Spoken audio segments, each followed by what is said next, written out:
Psychonauts 2, baby. I've played enough of it to give you my impressions. I don't give review scores because they're ridiculous. However, I do think Metacritic is important. The consensus of a majority of people within any industry is never something that you want to ignore. Having said that, individually, when you watch videos, don't listen to people giving review scores. It's all personal. It doesn't make any sense. And those people could be idiots. So trust me when I tell you, I've played platformers forever. They're my favorite genre. They are the meat and potatoes of video games, especially console gaming. And is this a top tier platformer? The answer is yes, it is. Now, does it have issues? Yes, I'm going to talk about them. However, everything from the first game, if you've played it, has been completely revamped. I don't think I can think of an example of a game that's gotten so much better going from the first game to the second. Now, there's been about 16 years in between Psychonauts 1 and Psychonauts 2, so lots of things have changed in terms of game design ideas. So definitely it benefits from that. But I do think it is a fantastic platformer, and it definitely adheres to platforming in a way that a lot of action platformers don't. Most action platformers sort of move away from hardcore platforming to sort of a platforming light, I like to call it, in addition to their action-oriented gameplay. This one adheres to traditional gameplay in terms of platforming, and it is difficult at times, but the action and the combat from the first game have been completely fine-tuned to the point where there are no issues at all with combat, mixing and matching different abilities. It all works seamlessly, and it just feels really good.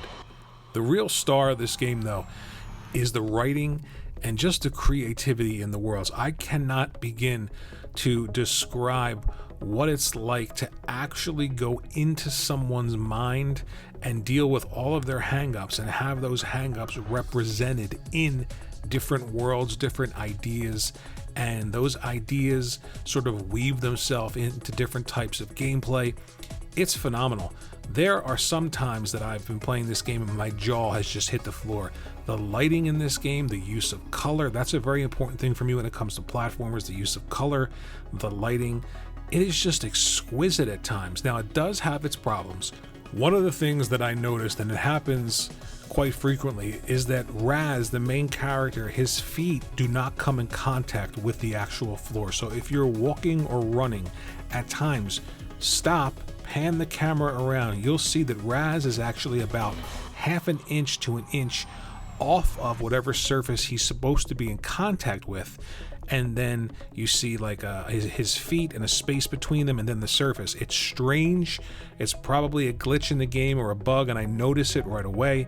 Most people won't notice this. This is me. I look for things like this in games. However, there are other times when I'm playing the game and that issue does not pop up. So it is absolutely a bug, and I didn't really feel great about finding it. I know most people won't look for it, but I expected it to be completely polished. I know that may be unrealistic. However, this is a big game for Microsoft, even though it's a third-party game. That's the other issue I have.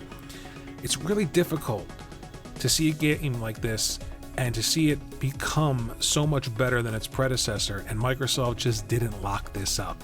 This would have been a really, really big exclusive for Microsoft, and the idea that the resolution is a little bit better and HDR is included in it really isn't a real push for anybody to really go out and buy an Xbox to play it. Now, if you have a PlayStation 5, I recommend buying this game. You can play two of the best platformers this generation so far on one system. You cannot do that on Xbox, but if you have Xbox, I would recommend buying the game. Support the developer, own your products. This is something that you want to own. If you have Game Pass, you can play it through that as well. Another thing I did notice that has nothing to do with the game is the fact that 24 hours after this game released, I'm playing it. Every achievement I'm getting is a rare achievement. Come on, people. Just because you subscribe to a service doesn't mean that you don't play the games that are in there, especially ones that are made by the first party. So that was a little bit disappointing. However, again, graphics, character models, the voice acting is phenomenal, and the writing. You really have to pay attention. This is not a game for kids. There's a lot of adult humor in it, and I love that about it. Some of the puzzles that I've played have ranged from really, really fun to, at times, quite a bit annoying. They tend to sort of go on a little bit too long, like linking these thoughts together early on, these puzzles where you have to take thoughts and link them together to change a character's perspective so that in the real world you can get them to do something that you needed to do. I could do without those, but again, the environments change so drastically. You start off in this confined space, and then all of a sudden you're thrust into this huge world, and it is so creative. I don't think I've seen a platformer this creative in a long time. So it's definitely a game and a platformer that you've got to play, you've got to own, and it's up there with some of the best. This is a great, great game, and I can't wait to go back to it and play it. So the graphics are really good, the animation is really good, the writing is great, the gameplay is really good, the combat feels fluid, it's not difficult to manage, so you really can't ask for much more, and I can't wait to get back to it. Let me know what you think about Psychonauts 2 in the comment section below. Do you like the game? Have you played the game? Let me know what you think about the differences between the first game to the second game, and let me know about things like the graphics. Do you think that they hold up to, say, something like Ratchet and Clank? And the gameplay, do you think that holds up as well? Think about sharing this video out on your favorite social media platform of choice. Think about liking the video at least. It would help my channel grow. Maybe even subscribing to the channel.